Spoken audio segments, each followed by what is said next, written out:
How's it going, everybody? Shout out to the subscribers. Welcome to the show, Paradigm Review Show. We are back. Today's installment will be Transformers. Oh, this is my co-host Gaz Mosh from PXM. Yeah, I was just sleeping in the corner, folks. Yeah, there's a guy on screen with me. He hacked my feed. I don't even know how this guy got in the review, even though he's in all the other ones. Transformers, War for Cybertron trilogy. It's action sci-fi animated on Netflix, which none of us even really watch that much Netflix, but apparently we're doing Netflix reviews all the time on here.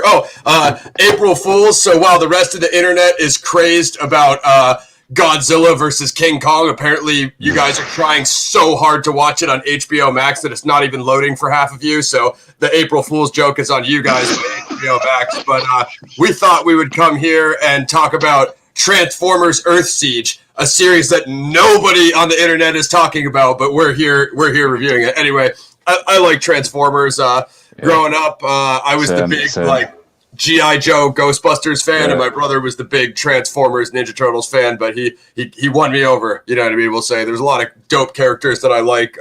So I don't know if I would say this is like the best incarnation of Transformers, but it's definitely better than the Michael Bay movies. It's actually probably better than a lot of the Hollywood movies. It's probably almost better than all of them. So the season 1 is War for Cybertron. If you guys are catching up, if you're a Transformers fan, you could go start there. And then I guess this is season 2. They're basically mini series. I think this is 6. Yeah. So they're pretty short. They're around like 20, 25 minutes, less than 25 minutes. Pretty sick. I like it. There's good action. It's been a while since I've seen season 1, so I seemed to like this season better, but I don't know if it's just because I saw it more recently than the last one and probably forgot most of what happened in the first season. If you've seen our other reviews like Mandalorian season 2, you know we forget a lot of stuff here, so it is what it is. That just is what makes this Paradigm Review show. So I'll let Gaz start us off with his thoughts. This is Earth Siege, 6-episode miniseason. Yeah, it has a good dystopian opening. The animation's really dope as well, much more the style I like. I like the animation. Sometimes with anime, it can get a bit too cutesy, childish, and that style turns me off.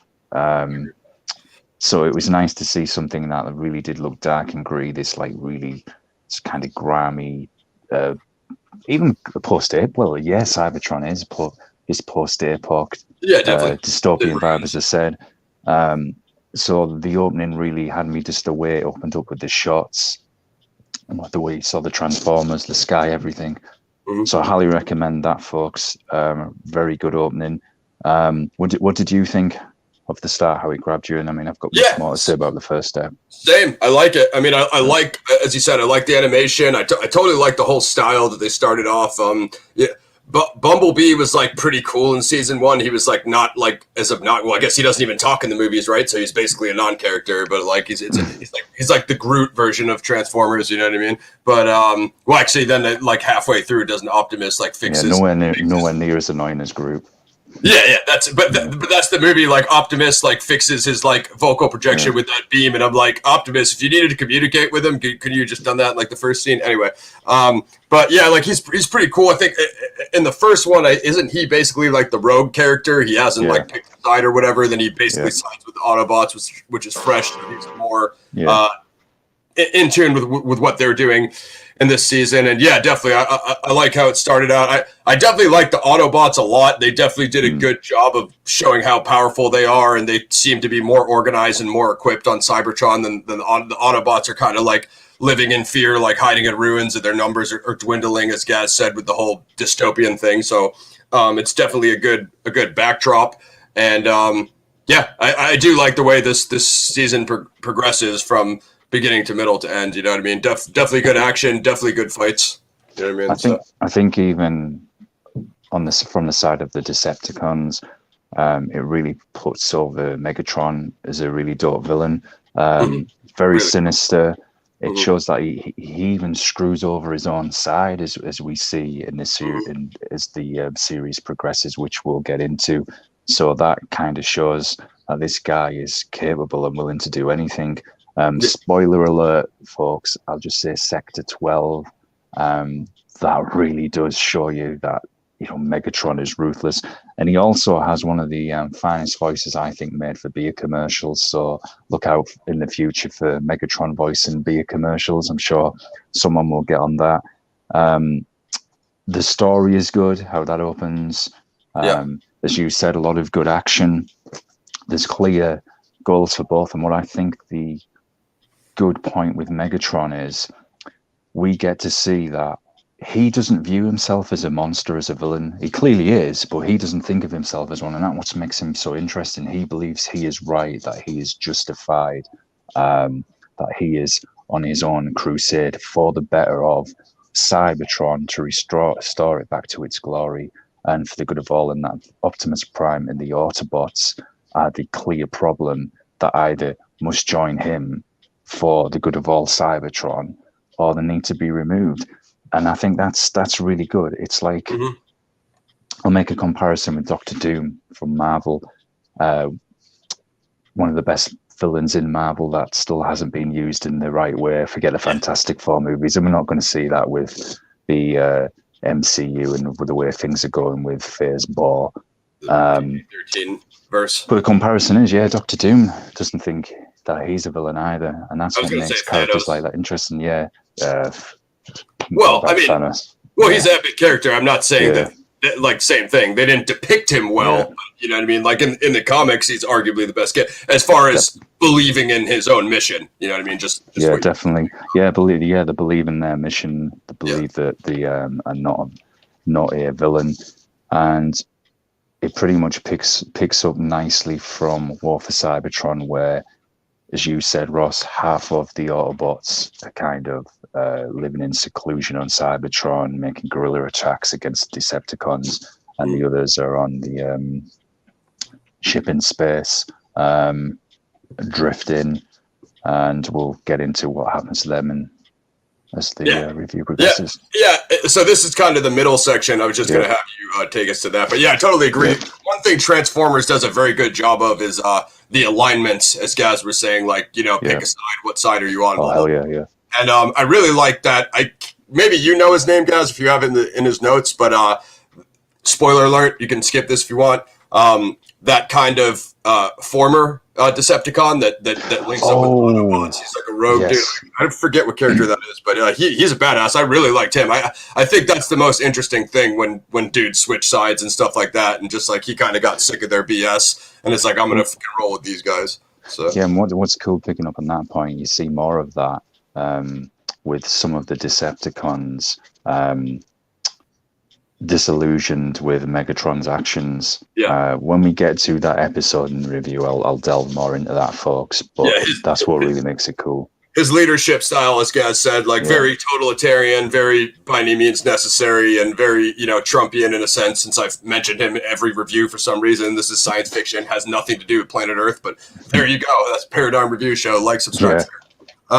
So the middle section is really, I feel, when it gets the most interesting. I really like their use of technology and how it shows their, kind of those scans that they do on different planets or whatever they come across. And so there's this floating ghost ship that's stuck in this portal. Very Event Horizon vibes, you know what I mean? I thought that was a really cool thing to play with is a ghost ship in the Transformers verse. And it's halfway through a portal, leaving, like, I guess the front of the bow of the ship in another dimension, essentially, and so they take the fight up there. I think basically,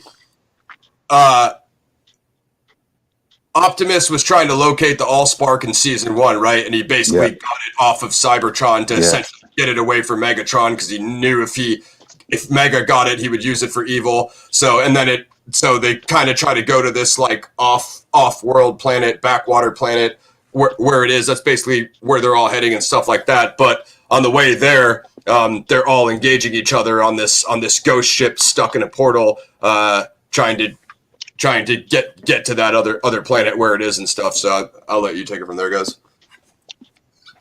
Yeah, and as you said, they're trying to get that away from Megatron. Megatron is going to desperate lengths to restore Cybertron. So while this is happening, as I alluded to earlier, he starts looking at, well, how can I generate enough power to restore Cybertron to its former glory? Mm-hmm. So the irony is, he looks at doing this in the arena where he fought when he was coming up, before he kind of was known as, well, as Megatron. Yeah. And he has Decepticons all in these chambers, I guess, energy chambers, and he's siphoning off their what makes them sentient, I guess. Mm-hmm. Their power source. His power source is part of Project Nemesis. That was it. As part of Project Nemesis, he captures the Autobots that were left on Cybertron. There's like a ragtag bunch of them, folks. And he's going to try and he puts them in the energy chambers as well. So he's going to sacrifice them. And this is where it gets interesting, because some of the other Decepticons are looking at this and thinking, hang on a minute, this isn't what we signed up for. He's killing our own people. Mm-hmm. We're kind of wondering about how Megatron's leadership. Mm-hmm. And this puts an interesting dynamic on it. There's a part where he goes, spoiler alert, there's a part where Megatron goes to visit Sector 12 itself, and he's kind of getting a tour around the facility by some of the Decepticons, doing all the small talk, how's it going and everything. And when he leaves, those Decepticons, they're all like, oh yeah, waving, oh yeah, it's great to see you. And the next thing, Megatron radios back, and it's like, yeah, shut down Sector 12. That's it. They're taken out.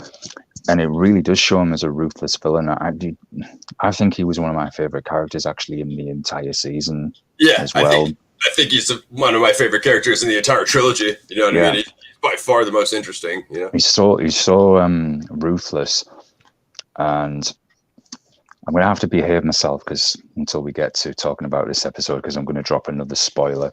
So I'll behave myself, folks. But this is kind of where it's happening now. On the Ghost ship, it's very like Event Horizon. A mercenary faction comes aboard that ship, captures Prime, the rest of them, and that gives us another interesting dynamic where it's this other faction that isn't aligned to the Decepticons or the Autobots. A neutral group. Yeah. And they we get some more backstory on the actual origins of the Transformers. The mercenaries take them, I think it's to this other ship, if I remember correctly, and I'm not 100% on all the lore, folks, but I'm sure there's some of the viewers out there will know the name for this race. But it was a race that enslaved the Autobots and Decepticons before they got the freedom, and the mercenaries take the captured Autobots to meet one of the members of this race. And I was saying to Ross a few days ago off air, it actually looks like a floating robotic plant pot with 8 faces stuck on it. It's this thing hovering, and it's every time it speaks, it rotates. It's like each face is a different personality. Really, really dope stuff.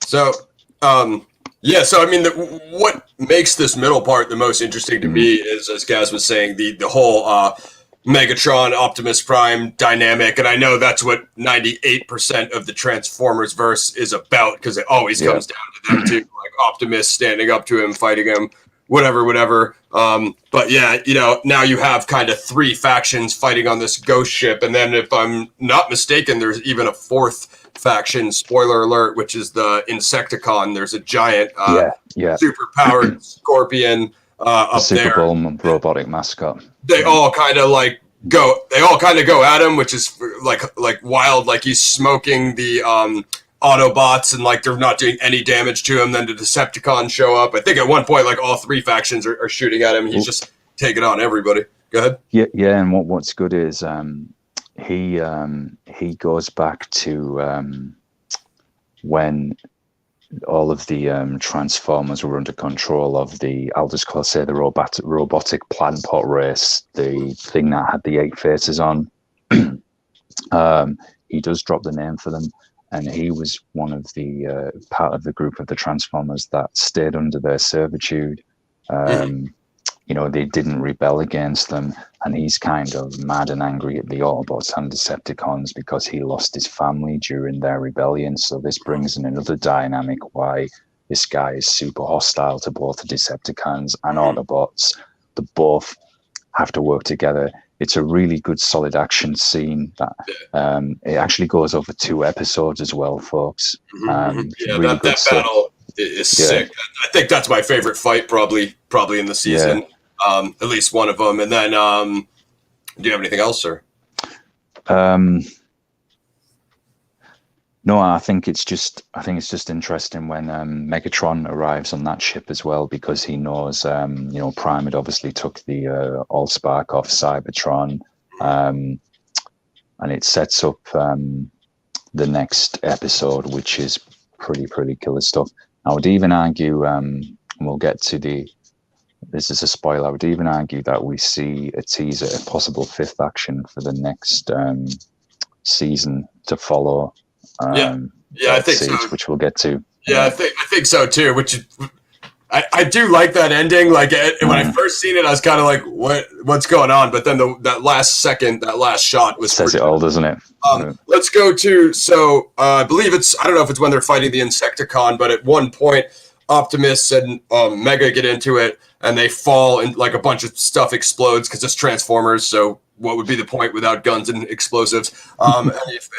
Just be a bunch of robots talking, right? So they fall through the floor, and basically it's just Optimus and Mega in this bottom chamber of the ship. They fall into a pit or whatever, like the pit that the Scorpion Insecticon came out of, and right away, well, spoiler alert, we'll do the Starscream is occasionally an awesome character, but has like the worst voice in animation history. And the second Megatron's gone, like I love how like of an ambitious idiot he is. He's just like, well, he just turns to everybody else and he's like, well, like R.I.P. Megatron, I'm in charge. And it's like, dude, Megatron has lived like thousands of years just because he fell off of one. First of all, it's a cartoon, so you know what's going to happen. Second of all, because he fell off of one cliff, you're in 1 second you're going to assume that he died and you should be in charge. It was like a hilarious like assumption, you know what I mean? It's just like, God, you're the worst, Starscream. You're so annoying. You know what I mean? It was just a funny part, but yeah, that might be a spoiler alert for you guys. But if you already seen it, hit us with your feedback. But you have anything on a Starscream roast, guys? Oh. Like you, it's just his voice. It's just like this cringy, pre-puberty, whiny, menacing voice, and you just want someone just to kick him out of each episode when you see him. It's strange, like you said, Ross. He's like a good character, but so annoying as well. And that guy will never have any loyalty. He's probably even worse than Megatron for screwing people over. Oh, 10 times worse, because Megatron's not going to stab you in the back like instantly. He's just going to do what he has to do to get the mission. But like, amazing character, but you never want him to talk. Like, why can't his voice box get disabled like Bumblebee's did in the movie? You know what I mean? But the Optimus Megatron dynamic, that one part, spoiler alert, when they're down, they fall down in there and all the debris falls on top of them. Obviously Mega gets injured, and like I love that back and forth like kind of monologue they have of like they're like got guns in each other's faces, and Optimus is telling him like, dude, I'm trying to keep everybody alive and maybe get us out of here in one piece. Maybe Megatron's just telling him, I don't care, I'm gonna do whatever I have to do. Like his ignorance is so bliss, you know what I mean? It's just like I love his attitude. It's just like you could be telling him like, dude, we're on a ghost ship halfway in one portal, halfway in another portal with Insecticons and mercenaries trying to kill us, and you will still kill everyone to go get your mission. You know what I mean? It's awesome. There's even more of that in Chapter 5 in this series, where he is even arguing with, spoiler alert, folks, the future version of himself. he's like even being a douche to the futures of to himself. Yeah. That's like the Biffs from Back to the Future, like fucking. And like future Megatron is kind of saying like, look, dude, stop being a douche. Just listen, I'm here to help you. And he's like, no, I'm going to shoot you in the face. I was you. I'm a douche too. I know you're a douche, but I'm future douche of yourself, trying to explain to you that you can't always be a douche. Like, you got to take it from yourself at some point. So what I thought, that was a really good part. I like that part a lot. Yeah, and what I thought was good as well, when, as you said, after that battle, and you see the exchange with Prime and Megatron in the rubble, and it's like the two opposites of the same coin. They really are, and we're even given a hint of if Prime became, I guess, like Darkseid Prime, of how he could just be as bad as Megatron. As a really good little scene, and I think that exchange between them both, and this was quite fascinating, because you think that Prime has got through to Megatron, that there's some reason there, and both, Prime even apologizes to Megatron. He says, look, I'm sorry for what happened. I'm trying not to go too heavy on the spoilers here. And you think Megatron is okay with this, and they're going to help each other just to get out of the scene. Okay, they're enemies. And then Megatron just reveals why he is Megatron.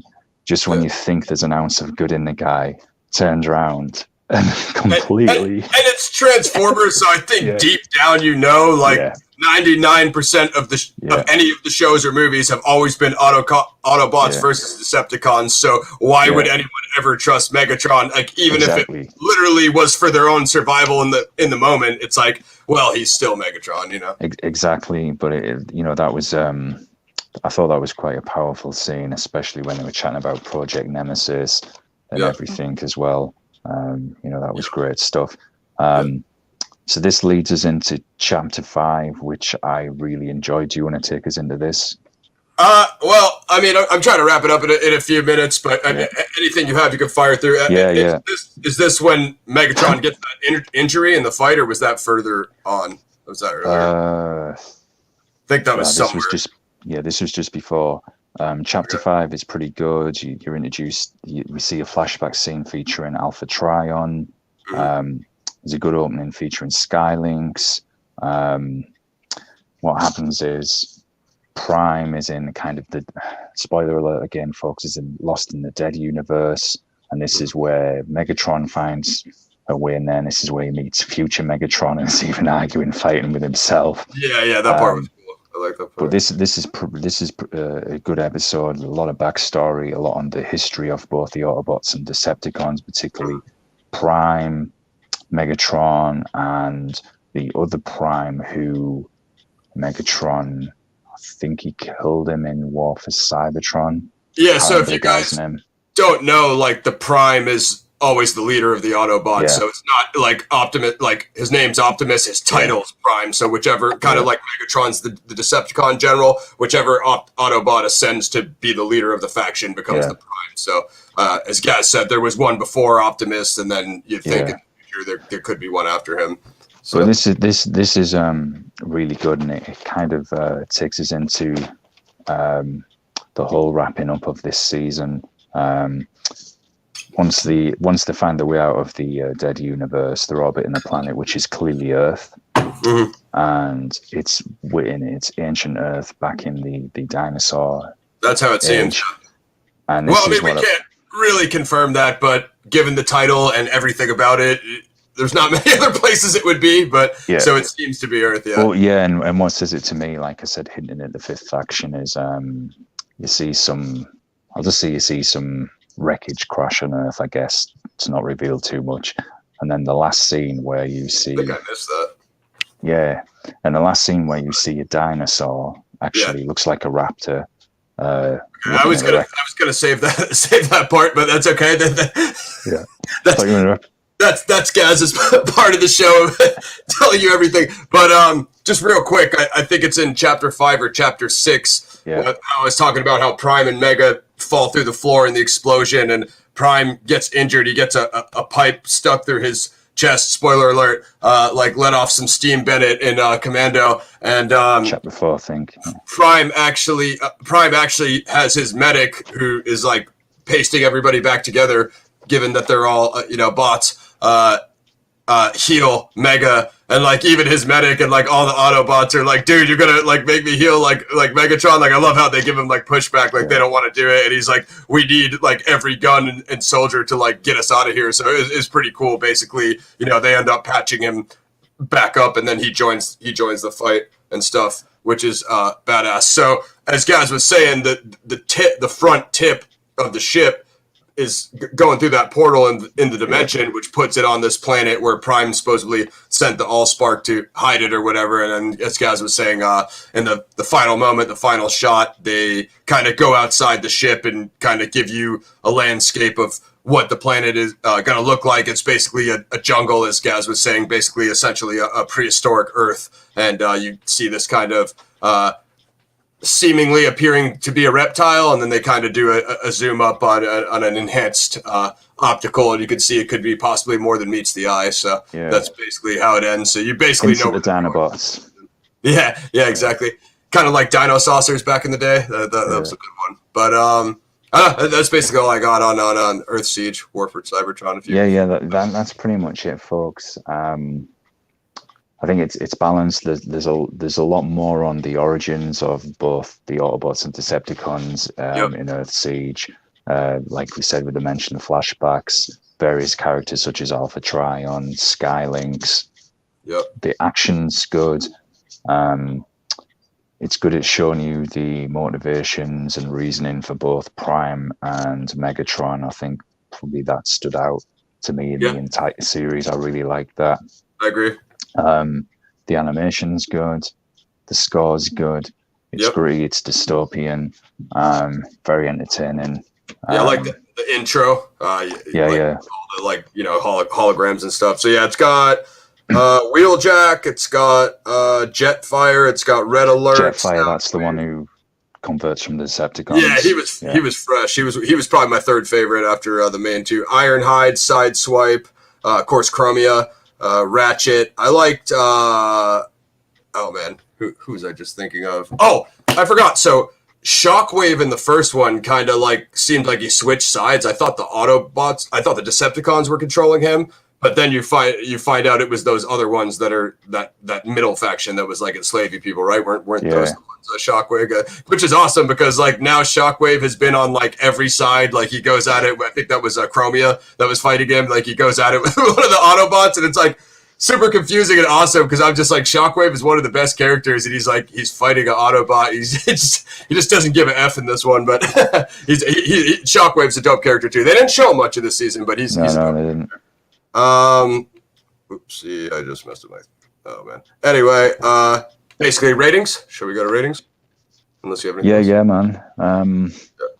So it's got a 7.4 on IMDb. I gave it a solid 8. I really like the action. As Gaz said, nice short episodes. Totally like the grimy, dark dystopian backdrop, and the voice actors are really good. So far, the story's been really good in both seasons. So if they could keep that up in season 3, I think it'd be sick. If you guys want, we can cover season 3 whenever it comes out. It's Netflix, so they probably won't promote it at all. I can never find anything on Netflix when they put out a new season. Even stuff that's in my list, stuff that I watch all the time, I still can't find it because it's Netflix. So maybe that's me. But you guys can leave your Transformers theories below. What do you think is going to happen in season 3? What's your thoughts and reviews on Earth Siege or even War for Cybertron, the first season?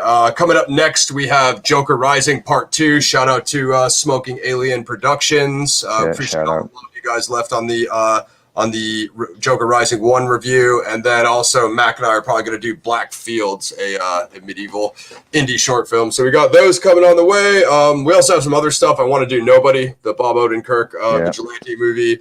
And Gaz and I will be doing Warrior soon. I'll hopefully start that this weekend. So we have a bunch of other stuff. If you have other stuff you want us to review, drop it below. Mac and I still need to get the Fight Club 3 review up. And I just finished Long Halloween. I'm going to start Old Man Logan so we could do graphic novels as well. But that's mostly what we do here. Action, sci-fi, vigilante, revenge stuff, graphic novels, stuff you can't even put in a genre like Fight Club and other things. So Yeah, just echo your thoughts. 8 out of 10. Very good story, good action, good animation, good score.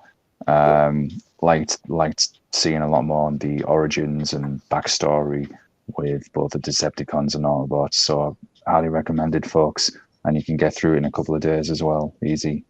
Yeah, I really like how the militarization of the Decepticons and the whole kind of like, totalitarian thing that the guys was saying, how Yeah, organized they are. It's almost like a galactic empire from Star Wars, but like one that you actually care about because it's Cybertron and there's an Allspark. So yeah.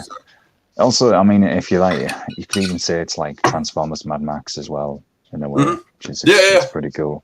Yeah, the whole concept of like Yeah. everything in space, wasteland of space, definitely cool. Yeah, So definitely. that does it. Paradigm Review Show, War for Cybertron Trilogy, Earth Siege, Transformers on Netflix, 2020 action sci-fi animated. Feel free to leave us feedback, comments below, and we will have more content coming soon. I'm Ross, Gazmosh. Like, Peace. sub, share. One.